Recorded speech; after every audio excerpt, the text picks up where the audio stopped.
Good evening students, कैसे हैं आप सब। होप आप सब बहुत अच्छे होंगे, साथ ही आपकी पढ़ाई भी बहुत अच्छी चल रही होगी। क्योंकि हमने 71st बीपीएससी यानी कि 71वीं बीपीएससी की तैयारी शुरू कर दी है, जिसमें हमने बिहार स्पेशल सेशन जो है वो शुरू किया है। कल से हमारा क्लास शुरू हुआ है। कल जो फर्स्ट क्लास हमने शुरू किया, आज हमारा सेकेंड डे है। तो जिन्होंने पहला क्लास नहीं किया है वो भी कर ले। और आपको बता दूं, जो बिहार स्पेशल सेशन चल रहा है उसमें हम बहुत सारे MCQ करने वाले हैं, जिसमें आपका बिहार से रिलेटेड जितना भी पार्ट है, वो हिस्टोरिकल पार्ट हो, ज्योग्राफिकल पार्ट हो, इकोनॉमिकल हो, पॉलिटिकल हो, जितना भी पार्ट है वो सारा कुछ हम MCQ के थ्रू यहाँ पर कंप्लीट करने वाले हैं, ताकि हमारा कोई भी क्वेश्चन जो बिहार से आए वो कहीं से भी ना छूटे। और सबसे पहले आपको बता दूं कि बिहार का मैपिंग हो चुका है। जिन्होंने मैपिंग नहीं किया है वो जाकर मैपिंग भी कर ले और इस सीरीज को भी ज्वाइन करें, ताकि आपको ज़्यादा से ज़्यादा यहाँ पर फायदा मिल सके। ठीक है, तो मैं यहाँ पर ये मानकर चलूँगी कि यहाँ पर जितने भी MCQ मैं करा रही हूँ, आप फटाफट से आंसर्स देते जा रहे हैं, क्योंकि आपके पास भी क्या होती है, समय सीमा होती है। आपको टाइम को मैनेज करना होता है, तो आप यहाँ पर इसको टाइम मैनेज करके चलिए और आंसर्स फटाफट से देते जाइए। वीडियो को रोकिए, अपने आंसर दीजिए और फिर आंसर मिलाइए। ठीक है, और उसके बाद जहाँ तक बात है MCQ की, तो MCQ को आपको इस तरह नहीं करना है कि बस सुन लेना है। आपको कॉपी कलम लेकर बैठना है और जितने भी जो एक्स्ट्रा चीज़ें, एक्स्ट्रा बातें जो मैं बताती जा रही हूँ, उसको आप वहाँ पर नोट डाउन करेंगे, ताकि जो जानकारी आपके पास है वो तो ठीक है, जो नहीं है उसको भी आप क्या करेंगे, नोट डाउन कर लेंगे, ताकि कहीं भी आपका जो सवाल है वो छूटने के चांसेस जो है वो एकदम ना रहे। ठीक है, तो चलिए हम अपने क्लास को स्टार्ट करते हैं। और जो आज नए हैं वो पिछला पार्ट 1 जो है वो जो क्लास आ चुका है उसको भी जाकर कवर अप कर ले, ताकि आपके पास ढेर सारा क्वेश्चन हो जाए। ठीक है, आपके पास question with answer with concept. ठीक है, तो चलिए हम क्वेश्चन को देखते हैं। तो देखिए क्वेश्चन क्या कह रहा है यहाँ पर कि बिहार प्रांत के आरा से प्राप्त देवबरनाक का लेख तथा शाहपुर पटना एवं मंदार बांका से प्राप्त लेखों में जानकारी मिलती है। तो यहाँ पर कुछ लेख दिए गए हैं, जैसे आप देख रहे हैं, देवबरनाक का लेख, शाहपुरा और मंदार से प्राप्त लेख जो है उसमें से किसकी जानकारी मिलती है, किसके बारे में। यानी कि आप देखिए यहाँ पर ऑप्शन दिया गया है, मौर्य युग के बारे में, नंद वंश, गुप्त वंश या फिर परवर्ती गुप्त वंश के बारे में। ठीक है, तो यहाँ पर किसके बारे में जानकारी मिलती है। तो होप आपने आंसर फटाक से दे दिया होगा। मैं ये तक उम्मीद करती हूँ कि आप ऑप्शन का इंतजार नहीं करेंगे, आप सीधा आंसर्स देंगे। ठीक है, तो चलिए इसका जो आंसर है वो है परवर्ती गुप्त वंश के बारे में जानकारी मिलती है। ठीक है, तो देखिए ये तो एक तरीका मैंने आपको यहाँ पर क्वेश्चन ऐसे दिया, लेकिन क्वेश्चन का जो पैटर्न है या जो भी पूछने का जो तरीका होता है वो एग्जामिनर क्या कर सकता है, अलग अलग तरीके से पूछ सकता है। मान लीजिए आपने ये क्वेश्चन सॉल्व किया, लेकिन ज़रूरी नहीं है कि ये एज इट इज़ ऐसा ही आ जाए। तो आपको क्या करना है, क्वेश्चन को वाइस वर्सा इधर उधर घुमा के जितने तरीके से एक ही क्वेश्चन को तोड़ मरोड़ कर आप पढ़ सकते हैं, उतना ही ज़्यादा आपके लिए फ़ायदा होगा। जैसे यहाँ पर मैंने बताया परवर्ती गुप्त वंश, यानी कि जो लेटर गुप्त वंश था उसके बारे में जानकारी मिलती है किस अभिलेख से। तो आपको यहाँ पर ये भी पूछ सकता है ना, जैसे मैंने ऐसे क्वेश्चन पूछा है यहाँ से यहाँ, तो आपको ये भी पूछ सकता है कि ये दे दे कि परवर्ती गुप्त वंश के बारे में जानकारी किस किस लेख से मिलती है। मान लीजिए ऑप्शन में आपका देवबरनाक का लेख भी होगा, शाहपुरा, मंदार, ये सारे लेख आपके ऑप्शंस में होंगे, या इनमें से कोई भी एक ऑप्शन में होगा। तो अगर आपने इसको अच्छे से याद कर लिया तो आप इसको ईजिली सॉल्व कर सकते हैं। इसलिए क्वेश्चन को जितना तोड़ मड़ोड़ कर आप खुद उसको तरह तरह का क्वेश्चन अगर आप बना सकते हैं तो वो आपके लिए ही फायदेमंद होगा। क्लियर है, तो आई थिंक आपको ये क्लियर हो गया होगा कि इसका आंसर क्या है। इसका आंसर है परवर्ती गुप्त वंश, परवर्ती गुप्त वंश। ठीक है, ये ध्यान रखेंगे। चलिए अगले क्वेश्चन की तरफ बढ़े हम। अगला क्वेश्चन है कि पाल शासकों के बारे में जानकारी मिलती है, यानी कि पाल शासक जो थे उनके बारे में जानकारी जो है, इंफॉर्मेशन जो है वो हमें कहाँ से मिलती है। तो यहाँ पर भी देखिए कुछ आपके ऑप्शंस दिए गए हैं, देवपाल के मुंगेर अभिलेख से, नारायण पाल का भागलपुर ताम्र पत्राभिलेख से, या महिपाल प्रथम के नालंदा एवं मुजफ्फरपुर अभिलेख से, या फिर उपयुक्त सभी। ठीक है, या फिर उपयुक्त सभी। तो इसमें से आप ध्यान रखिएगा, जो पाल शासक के बारे में जानकारी मिलती है, जो आंसर होगा वो आपका होगा डी, यानी कि उपयुक्त सभी। देवपाल के मुंगेर अभिलेख से भी मिलती है, नारायण पाल का भागलपुर ताम्रपत्राभिलेख से भी मिलती है, और महिपाल प्रथम के नालंदा एवं मुजफ्फरपुर अभिलेख से भी पाल शासकों के बारे में क्या मिलती है, जानकारी मिलती है। क्लियर है यहाँ तक। चलिए आगे बढ़ते हैं। अगला देखिए, अगला क्वेश्चन है, बिहार के लिए सर्वाधिक प्राचीन साहित्यिक स्रोत है ठीक है, ध्यान रखिएगा। किसके लिए पूछा जा रहा है? बिहार के लिए। क्या है, मैं हमेशा बोलती हूँ की पॉइंट्स हमेशा पकड़ कर चलना है किसी भी क्वेश्चन का, ठीक है, चाहे वो कितना भी ईजी हो या फिर कितना भी वो टफ हो, ठीक है। चलिए, तो बिहार के लिए क्या पूछ रहा है? सर्वाधिक प्राचीन साहित्यिक स्रोत कौन सा है इनमें से, ठीक है। आपको ऑप्शंस दिए गए हैं, अथर्ववेद, आरण्यक, उपनिषद या फिर सामवेद, ठीक है। तो देखिए, आपको ध्यान रखना है यहाँ पर कि यहाँ पर क्या पूछा जा रहा है? बिहार के लिए सर्वाधिक प्राचीन साहित्यिक स्रोत, तो आपका आंसर क्या होगा? अथर्ववेद, ठीक है, अथर्ववेद। कभी कोई गलती से सामवेद मत कर दीजिएगा, ठीक है, ये नहीं होगा, ठीक है, अथर्ववेद होगा। और अथर्ववेद आपने पढ़ा ही होगा, जब आप वैदिक लिटरेचर पढ़ रहे थे तो वहाँ पर आपने 4 वेदों की चर्चा सुनी थी, ऋग्वेद, सामवेद, यजुर्वेद और अथर्ववेद, ठीक है। तो यहाँ पर अथर्ववेद के बारे में, अथर्ववेद में क्या आपने पढ़ा है तो आपको ध्यान होगा, नहीं होगा तो आप एक बार रिकॉल कर ले कि अथर्ववेद में क्या दी गई है। तो तंत्र, मंत्र, जादू टोना, ये सारी चीज़ें जो है वो कहाँ पर दी गई थी? अथर्ववेद में। क्लियर है ये? तो ये आप ध्यान रखेंगे कि बिहार के लिए जो सर्वाधिक प्राचीन साहित्यिक स्रोत है वो कौन सा है? अथर्ववेद है। क्लियर है? चलिए, अब अगला देखते हैं हम। अगला क्वेश्चन है कि बिहार में स्थित महाजनपदों के बारे में जानकारी मिलती है, ठीक है। तो क्या पूछा जा रहा है? जो बिहार में स्थित महाजनपद जो हुए तो उनके बारे में जानकारी कहाँ से मिलती है, ठीक है। तो यहाँ पर देखिए, ऑप्शन क्या क्या दिया है? विनय पिटक, अंगुत्तर निकाय, कल्पसूत्र या दिघनिकाय, ठीक है। तो ये बहुत इंपॉर्टेंट हो सकता है क्योंकि ये बौद्ध धर्म से रिलेटेड है, बौद्ध ग्रंथ से रिलेटेड है। तो आपको भी पता है कि बौद्ध धर्म, जैन धर्म, ये सारे कितने इंपॉर्टेंट टॉपिक है आपके एग्जाम के लिए, ठीक है, क्योंकि इससे कई बार सवाल यहाँ पर पूछे जाते हैं, ठीक है। तो चलिए हम अपने आंसर को देख लें कि आपको क्या पूछा जा रहा है कि बिहार में स्थित महाजनपदों के बारे में जानकारी जो है वो इनमें से किस ग्रंथ से, ये सारे जो है, ये चारों जो है वो ग्रंथ का नाम है, तो उसमें से कहाँ से पता चलता है? तो ये पता चलता है आपको अंगुत्तर निकाय, ठीक है। आपका आंसर क्या होगा? अंगुत्तर निकाय, ठीक है। थोड़ा सा हम इस पर यहाँ पर डिस्कशन कर लेते हैं क्योंकि ये काफ़ी इंपॉर्टेंट सवाल भी हो जाएगा और इसी से रिलेटेड कई सारे सवाल आ सकते हैं, क्योंकि मैंने आपको बोला कि हर एक क्वेश्चन को जितना ज़्यादा आपके पास इंफॉर्मेशन कलेक्ट है तो उसको तोड़कर उसको वहाँ पर पेश करिए, ठीक है। तो चलिए एक बात जान लें कि यहाँ पर अंगुत्तर निकाय जो ग्रंथ है वो किसका ग्रंथ है? बौद्ध धर्म या जैन धर्म? तो ये बौद्ध धर्म, ठीक है। तो बौद्ध ग्रंथ ये है अंगुत्तर निकाय। मैं क्यों बौद्ध ग्रंथ पर बार बार जोर दे रही हूँ? क्योंकि सवाल ऐसे भी कई बार बने हैं और बनेंगे कि बौद्ध ग्रंथ का पुस्तक कौन सा है। मान लीजिए 4 ऑप्शन आपको मिल गए जिसमें से एक अंगुत्तर निकाय भी, या फिर पूछ देगा तो कि अंगुत्तर निकाय किस धर्म से रिलेटेड ग्रंथ है, तो वो भी आपको जानकारी होनी चाहिए। और अक्सर लोग इसमें बौद्ध धर्म और जैन धर्म के ग्रंथ में कंफ्यूज होते हैं, ठीक है। तो ध्यान रखेंगे अंगुत्तर निकाय जो है वो कैसा धर्म है? तो वो कैसा ग्रंथ है? तो वो एक बौद्ध ग्रंथ है। वो कैसा ग्रंथ है? एक बौद्ध ग्रंथ है, ये ध्यान रखेंगे। अच्छा, ये भी लिख लीजिएगा, आप मेंशन कर लीजिएगा कि अंगुत्तर निकाय जो पुस्तक है इसमें इसके बारे में आपने लिखा, ठीक है। इसमें पहले ये लिख लेंगे कि ये क्या है? ये एक बौद्ध ग्रंथ दिया गया है, ठीक है।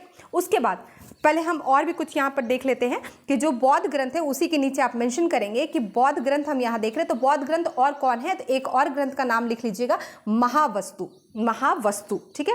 महावस्तु भी क्या है? बौद्ध ग्रंथ है, क्योंकि आपको ऐसे सवाल पूछ सकते हैं कि इनमें से कौन बौद्ध ग्रंथ है। तो अंगुत्तर निकाय आपने लिखा, उसके बाद महावस्तु, ये भी क्या है? बौद्ध ग्रंथ है, ठीक है। उसके अलावा एक और ग्रंथ का आप नाम लिख लेंगे, भगवती सूत्र, ये जैन ग्रंथ है। चूँकि यहाँ ग्रंथों की बात हो रही है तो जो बहुत ही जिससे सवाल बनते हैं उसको आप मेंशन कर लीजिएगा। तो मैंने 3 ग्रंथों का नाम बताया आपको, अंगुत्तर निकाय जो बौद्ध ग्रंथ है, महावस्तु वो भी एक बौद्ध ग्रंथ है, और भगवती सूत्र जो कि एक जैन ग्रंथ है, ठीक है। ऐसे सवाल बहुत बनते हैं तो आपने मेंशन कर लिया होगा। इसके अलावा चलिए अब हम एक एक करके थोड़ा सा इस पर बात कर ले, जो अलग अलग ऑप्शंस आपको दिए गए हैं। यहाँ पर आपको विनय पिटक दिया गया है, तो पहला ऑप्शन देखिए विनय पिटक। तो जो विनय पिटक है ये कैसा ग्रंथ है? तो ये भी एक बौद्ध ग्रंथ है, ठीक है। तो जितने बौद्ध ग्रंथ है उसको आप एक जगह लिख लेंगे। तो विनय पिटक जो है वो कैसा ग्रंथ है? बौद्ध ग्रंथ है। और विनय पिटक में क्या दिया गया था, किसकी चर्चा की गई थी? तो ये आप ध्यान रखेंगे कि जो विनय पिटक है उसमें बौद्ध धर्म के नियम के बारे में उसमें चर्चा की गई है, ठीक है। विनय पिटक, बौद्ध धर्म के नियम उसमें दिए गए हैं, ठीक है। इसकी रचना यानी कि विनय पिटक की रचना किसने की है? तो उपाली ने इसकी रचना की है, ये आप ध्यान रखेंगे, ठीक है। उपाली द्वारा ये रचित है विनय पिटक, ठीक है, ये आपको ध्यान रखना है। और इम्पॉर्टेंट क्यों हो जाता है, क्योंकि इसकी रचना जो हुई है उपाली के द्वारा हुई है। और कब हुई है तो ये भी आपको ध्यान रखना है, फर्स्ट बुद्धिस्ट काउंसिल, ठीक है, फर्स्ट बुद्धिस्ट काउंसिल के समय में इसकी रचना हुई थी उपाली द्वारा। और फर्स्ट बुद्धिस्ट काउंसिल जो है वो कब हुआ था, तो 483 BC में, राजगृह, याद रहेगा। तो इतनी सारी बातें आपने जब बौद्ध धर्म को पढ़ा होगा तो आपने इन सारी चीज़ों को भी पढ़ा होगा। तो आई थिंक ये भी आपका क्या हो गया, रिकॉल हो गया। तो आप लिख लेंगे विनय पिटक बौद्ध ग्रंथ है जिसमें बौद्ध धर्म के नियम के बारे में दिया गया है।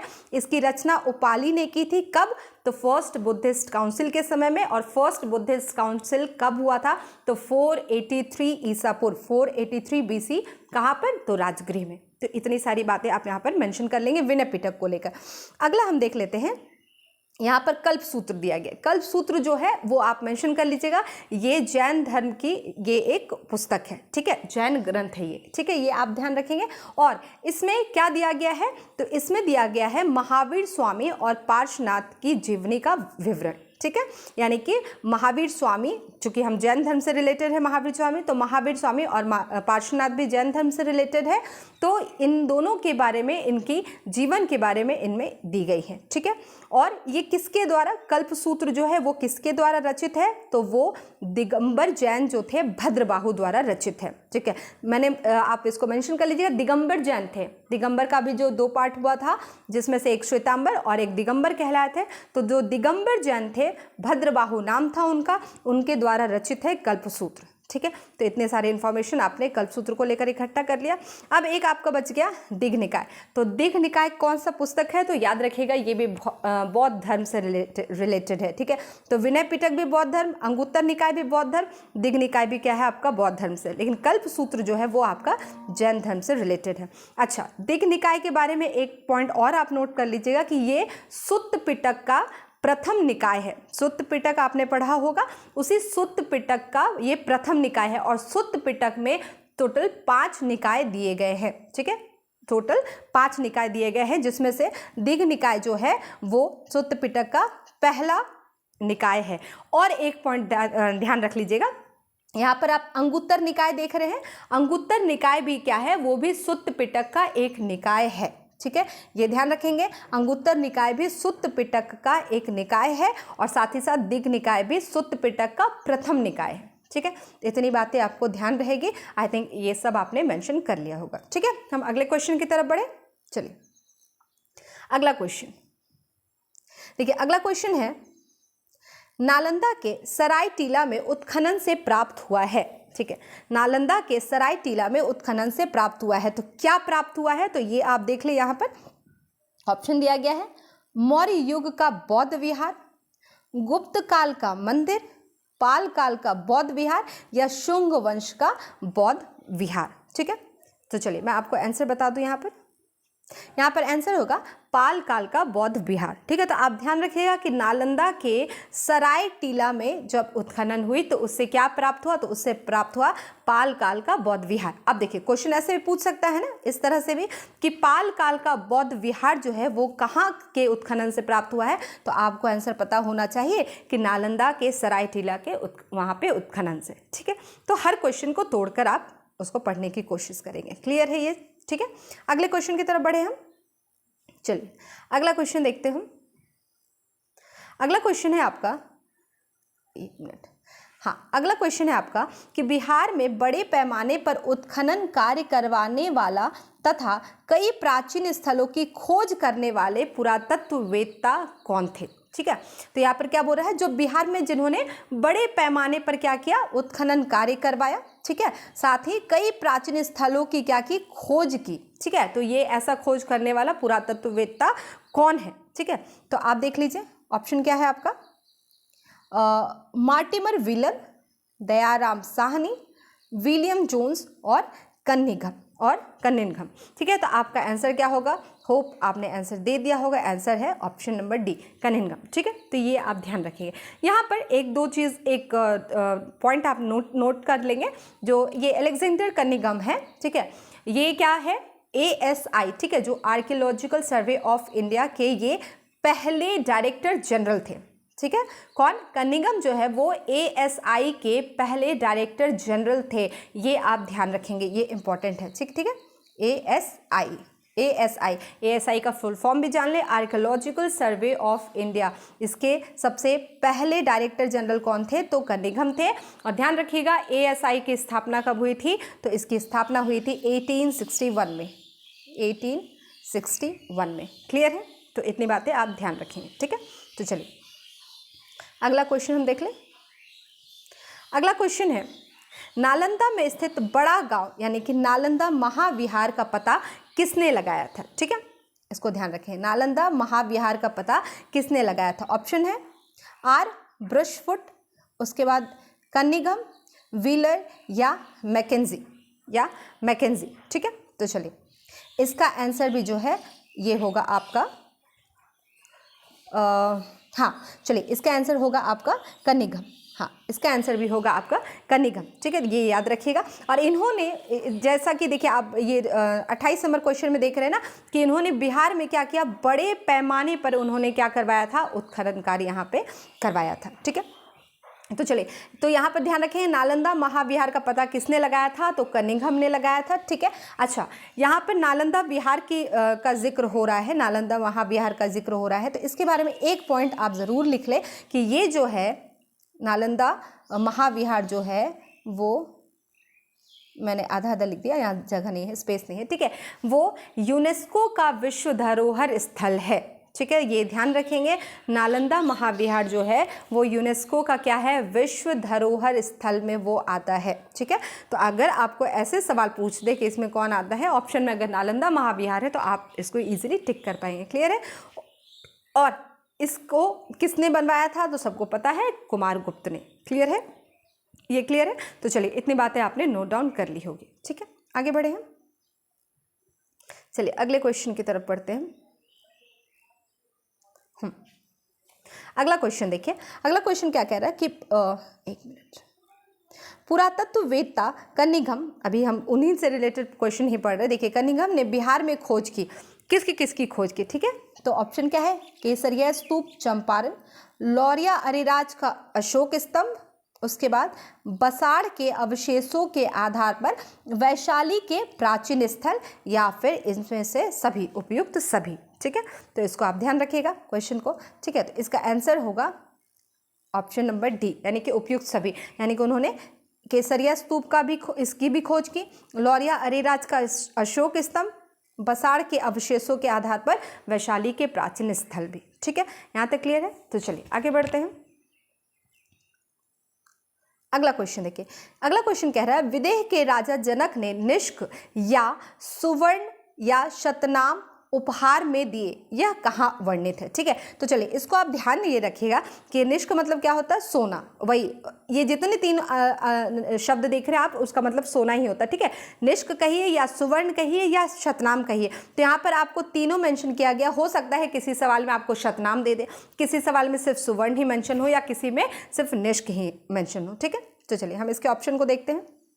देखिए, तो इसका ऑप्शन क्या दिया गया है, तो इसमें दिया गया है बृहदारण्यक उपनिषद, शतपथ ब्राह्मण, छांदोग्य उपनिषद, या फिर उपयुक्त में से कोई नहीं, तो आप ध्यान रखिएगा कि इसका आंसर जो है वो होगा ऑप्शन नंबर ए, यानी कि बृहदारण्यक उपनिषद। तो याद रखिएगा कि बृहदारण्यक उपनिषद में राजा विदेह के राजा जनक और इनकी ये यहाँ पर ये क्या की गई है, चर्चा की गई है। अच्छा, एक चीज़ और आप मेंशन कर लीजिएगा इसमें, एक पॉइंट कि यहाँ पर दी जा रही है, विदेह के राजा जनक ने क्या किया, निष्क या सुवर्ण या शतनाम उपहार में दिया, ये किसको दिया था? ठीक है, हो सकता है सवाल ये भी बन जाए।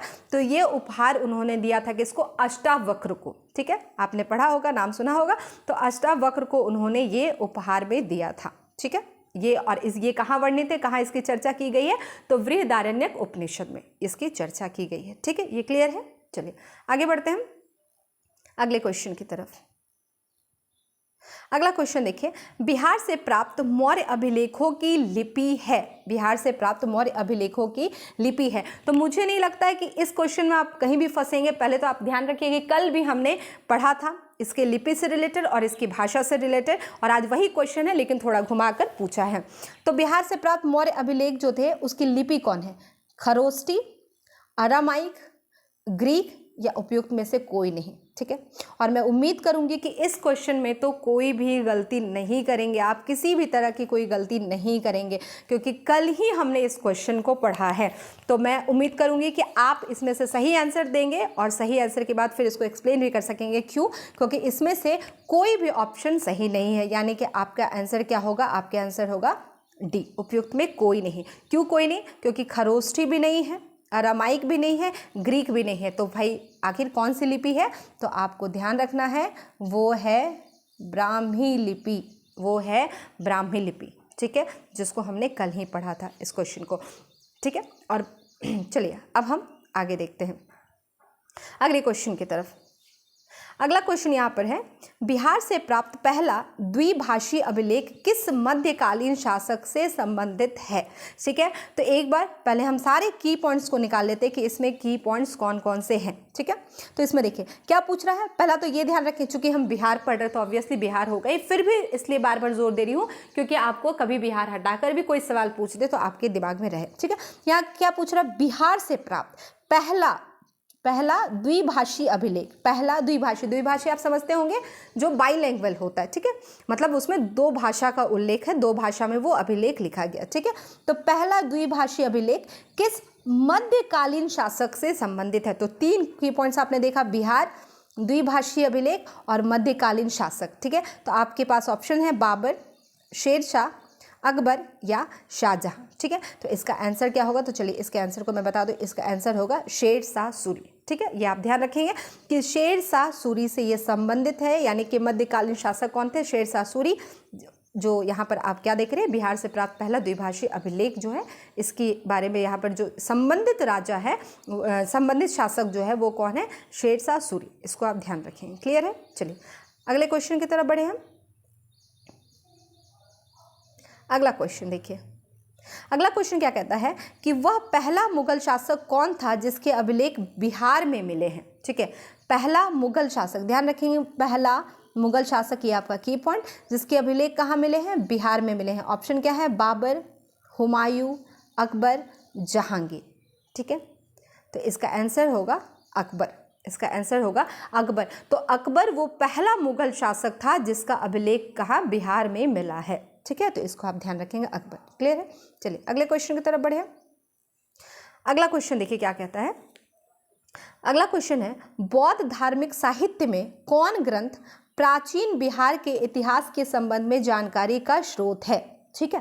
तो अभी थोड़ी देर पहले हमने कुछ क्वेश्चन यहाँ पर अभी किया था ग्रंथ से ही, बौद्ध ग्रंथ से रिलेटेड, और देखिए फिर एक बौद्ध ग्रंथ से रिलेटेड सवाल आ गया, चूंकि ये बहुत इंपॉर्टेंट पार्ट है। तो देखिए आप यहाँ पर समझिएगा क्या पूछा जा रहा है। बौद्ध धार्मिक साहित्य, ये सारे साहित्य दिए गए हैं, ग्रंथ दिए गए, उसमें से प्राचीन बिहार के इतिहास के संबंध में जानकारी का स्रोत इसमें से कौन कौन से ग्रंथ है? तो ऑप्शन क्या है? अंगुत्तर निकाय, दिघ निकाय, विनय पिटक या उपयुक्त सभी, या उपयुक्त सभी। तो याद रखिएगा जो आंसर है आपका वो होगा उपयुक्त सभी, ठीक है। यानी कि इन सब से जो निम्नलिखित यहाँ पर जो ऑप्शन दिए गए हैं निम्नलिखित, इसमें से ये सभी है अंगुत्तर निकाय, दिघ निकाय और विनय पिटक। इन सभी से बिहार के, प्राचीन बिहार के इतिहास की जानकारी यहाँ पर हमें मिलती है। क्लियर है ये, ठीक है। हम आगे बढ़े। चलिए अगला क्वेश्चन देखिए। अगला क्वेश्चन क्या कह रहा है, सियर उल मुताखरीन की रचना किसने की, ठीक है। तो ये पुस्तक की नाम है, पुस्तक का नाम है, तो इसकी रचना यहाँ पर किसने की है? तो आपका ऑप्शन क्या दिया गया? गुलाम हुसैन तब्तबाई, रिस्कुल्ला, अब्बास सरवानी या उपयुक्त में से कोई नहीं, ठीक है, उपयुक्त में से कोई नहीं। तो इसका आंसर जो होगा, इसका आंसर होगा गुलाम हुसैन तब्तबाई, ठीक है। तो आप ऐसे भी याद रखें कि गुलाम हुसैन तब्तबाई ने किसकी रचना की? सियर उल मुताखरीन, या फिर सियर उल मुताखरीन की रचना किसके द्वारा की गई? तो गुलाम हुसैन तब्तबाई, ठीक है। चलिए एक चीज़ आप ध्यान रख लीजिएगा, ये जो पुस्तक आप देख रहे हैं सियर उल मुताखरीन, इसमें इस पुस्तक में किसकी चर्चा की गई है, क्या दी गई है? तो इसमें याद रखिएगा मुगल जो था, मुगल के पतन के बारे में इसमें चर्चा की गई है और ब्रिटिश शासन के उदय की चर्चा, ठीक है। यानी कि जो मुगल शासक जितने थे, तो जो मुगल वंश आप बोल सकते हैं, तो उन्हीं का जो पतन हुआ, उनका पतन और ब्रिटिश शासन का उदय, ठीक है, उन्हीं की चर्चा यहाँ पर की गई है, ठीक है। क्योंकि उसी के बाद यहाँ पर क्या हो रहा है? ब्रिटिश शासन का क्या हो रहा है? उदय हो रहा है, ठीक है। तो इसको आप यहाँ पर ध्यान रखेंगे। क्लियर है यहाँ तक, ठीक है। अगले क्वेश्चन की तरफ बढ़े हम। अगला क्वेश्चन, अच्छा, ये मैच करने के लिए आपको ये दिया गया, ठीक है। अगला क्वेश्चन क्या दिया गया कि मध्यकालीन, एक सेकेंड, मध्यकालीन बिहार से संबंधित इन स्रोतों को सही सुमेलित करें। अच्छा, कुछ रचनाएं दी गई है जिसके रचनाकार जो रचयिता है उनके नाम दिए गए हैं, उसको आपको मैच करना, ठीक है। ये थोड़ा हो सकता है क्लिष्ट हो, क्योंकि ये सारे नाम नॉर्मली भी जल्दी हम देखते नहीं हैं, और जिन्होंने पढ़ा है तो बहुत अच्छा, जिन्होंने नहीं पढ़ा है उनके लिए नया होगा। तो हम चलिए इसको आपको इसमें नहीं फंसाते हैं, आपको हम सीधा यहाँ पर आंसर की तरफ ले चलते हैं। इसका आंसर क्या होगा? इसका आंसर होगा बी, ऑप्शन नंबर, एक मिनट इसको इस करके थोड़ा अच्छे से, ऑप्शन नंबर बी, ठीक है, ऑप्शन नंबर बी। तो आप बी से रिलेट कर लीजिए कि आप देख लीजिएगा, रियाज उस लातीन जो है वो ऑप्शन नंबर इसका क्या है 2, यानी कि रियाज उस लातीन का कौन है? गुलाम हुसैन सलीम इसके रचयिता है। उसके बाद तारीख़ शेरशाही, तो तारीख़ शेरशाही के रचयिता है अब्बास सरवानी, आप मैच कर लेंगे। उसके बाद वाक़ियात मुश्ताकी के रचयिता है रिज़्कुल्लाह। फिर अफसानाए शाह, इसके रचयिता है शेख कबीर। और बसातिनुल उन्स, अच्छा इस पुस्तक के बारे में हमने कल भी चर्चा की थी, तो इसके जो रचयिता है वो कौन है? इख़्तिसान देहलवी, ठीक है। तो ये थोड़ा सा आपको शायद टफ लगे, लेकिन कुछ नहीं, इन सारे बुक को आप क्या करेंगे, एक जगह लिखेंगे और उसके रचयिता के नाम लिखेंगे, क्योंकि जो ग्रंथ होते हैं, जो बुक्स होते हैं, रचना होते हैं, वो थोड़े इंपॉर्टेंट होते हैं, क्योंकि हो सकता है यहाँ से उठाकर आपको कोई भी रचना का पूछ दे कि इस रचना के रचनाकार कौन है, ठीक है। तो आप इसको 4 से 5 बार लिखेंगे, आपको ईजिली याद हो जाएंगे। नहीं कुछ तो सर नेम या नेम जो आपको ईजी लगे याद करने में, आप उसको क्या करेंगे, यहाँ पर याद कर लेंगे। क्लियर है? चलिए अगले क्वेश्चन की तरफ बढ़ते हैं। अगला क्वेश्चन क्या कहता है हमारा? अगला क्वेश्चन कह रहा है कि मुल्ला बहबहानी यात्री थे, ठीक है।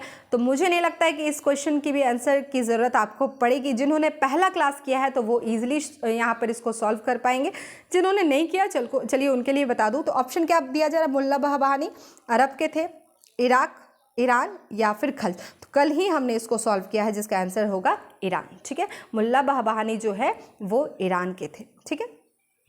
अब अगला क्वेश्चन हम देख लेते हैं। आधुनिक बिहार के अध्ययन के लिए स्रोत है, ठीक है। आधुनिक बिहार की बात की जा रही है, ठीक है। तो आधुनिक बिहार के अध्ययन का स्रोत क्या क्या यहाँ पे ऑप्शन दे रहा है? फ्रांसिस बुकानन द्वारा संकलित विभिन्न रिपोर्ट, ठीक है। दूसरा दे रहा है डिस्ट्रिक्ट गैजेटर या लैंड सर्वे या सेटलमेंट रिपोर्ट, ठीक है। तीसरा दे रहा है fort William India house correspondence series या फिर उपयुक्त सभी। तो आप ध्यान रखेंगे उपयुक्त सभी। क्लियर है? मतलब ये सभी जितने स्रोत यहाँ पर बताए गए ABC, वो सभी अभी आधुनिक बिहार के अध्ययन के लिए वो एक क्या है? स्रोत है। क्लियर है ये? चलिए अगले क्वेश्चन की तरफ बढ़ते हैं। देखिए अगला क्वेश्चन क्या कहता है?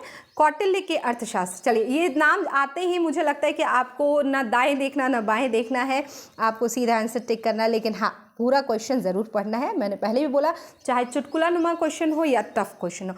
तो कौटिल्य के अर्थशास्त्र में किस पहलू पर प्रकाश डाला गया है? आर्थिक जीवन, राजनीतिक नीतियाँ, धार्मिक जीवन या फिर सामाजिक जीवन? ऑब्वियसली बिना किसी रुकावट के राजनीतिक नीतियाँ, ठीक है। नाम है अर्थशास्त्र, जो नए होंगे कंफ्यूज मत होइएगा, जो एकदम नए विद्यार्थी होंगे शायद इधर उधर भूल गए होंगे, ध्यान रखिएगा नाम है अर्थशास्त्र, लेकिन इसका आंसर क्या होगा? राजनीतिक नीतियाँ। ये पॉलिटिकल बातें इसमें कि राजा का क्या कर्तव्य होना चाहिए, कैसे वो संचालित करे राज्य को, प्रजा के लिए क्या करे, कितना करे, ये सारी चीज़ें इसमें दी गई थी। और ध्यान रखिएगा ये हमारा पहला पॉलिटिकल बुक है, ठीक है। पहला पॉलिटिकल बुक जो है भारत का वो कौन सा है? वही है आपका अर्थशास्त्र। क्लियर है? कौटिल्य द्वारा रचित। क्लियर है ये? चलिए अगले क्वेश्चन को देख लें हम।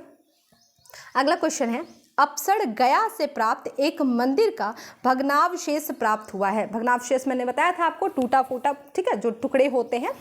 इसके दीवारों पर कथा दृश्य अंकित है, ठीक है। तो आप क्वेश्चन ध्यान से पढ़िएगा। अपसर जो कि गया में, ठीक है, अपसर से प्राप्त एक मंदिर का भग्नावशेष प्राप्त हुआ है, ठीक है, जिसके दीवारों पर कथा दृश्य है। तो किसकी कथा वहाँ पर दीवारों पर? आप देखते होंगे बहुत सारे ऐसे मंदिर मिलते हैं जहाँ पर अलग अलग कथाएं, जो ईश्वर की कथा या कोई भी कथा होती है, वो वहाँ पर वो दृश्यमान वहाँ पर बनाया जाता है, ठीक है। तो किसकी कथा अंकित है? तो ऑप्शन आपको दिया गया है रामायण एवं देवी के, नल दमयंती के प्रणय गाथा, रामायण के या फिर महाभारत के, ठीक है। तो चलिए आपको मैं आंसर बता दूं, इसका आंसर होगा सी, रामायण, ठीक है। तो अपसड़ गया से प्राप्त एक मंदिर का भग्नावशेष जो प्राप्त हुआ है, उसकी दीवारों पर रामायण के दृश्य जो है, कथा दृश्य जो है वो अंकित है। ठीक है, तो आपको ऐसे भी पूछ सकता, मान लीजिए ऑप्शन में दे दे कि रामायण के कथा दृश्य अगर गया से यहाँ पे पूछ रहा है तो गया से कहाँ से प्राप्त हुए, कौन से, तो आप ध्यान रखेंगे अप्सर से प्राप्त एक मंदिर में। ठीक है, तो यहाँ तक आपको ये ध्यान रखना है। ठीक है, तो ऐसे ही MCQ हम हर दिन डेली करके आएंगे, डेली आपके लिए नए नए क्वेश्चंस आएंगे, आप उसको सॉल्व करेंगे एंड होप कि आप इसका लाभ ज़्यादा से ज़्यादा उठा सके और दूसरों को भी शेयर करें। हो सकता है कि आपको बहुत सारी जानकारियाँ हो, लेकिन बहुत से लोग ऐसे भी होंगे, बहुत से बच्चे, बहुत से स्टूडेंट्स ऐसे भी होंगे जो शायद बहुत दूर तक उनकी एफर्ट, वो बहुत चीज़ें अफोर्ड ना कर सके, तो उन तक ये इजीली पहुंच सके। तो इसलिए आप इसको ज़्यादा से ज़्यादा लोगों तक पहुंचाएं। ठीक है, और आप अपना खुद का भी रिवीजन करें। चलिए आज के लिए इतना ही, कल फिर मिलते हैं कुछ नए MCQ, कुछ नए क्वेश्चंस के साथ। तब तक के लिए thank you, have a nice day.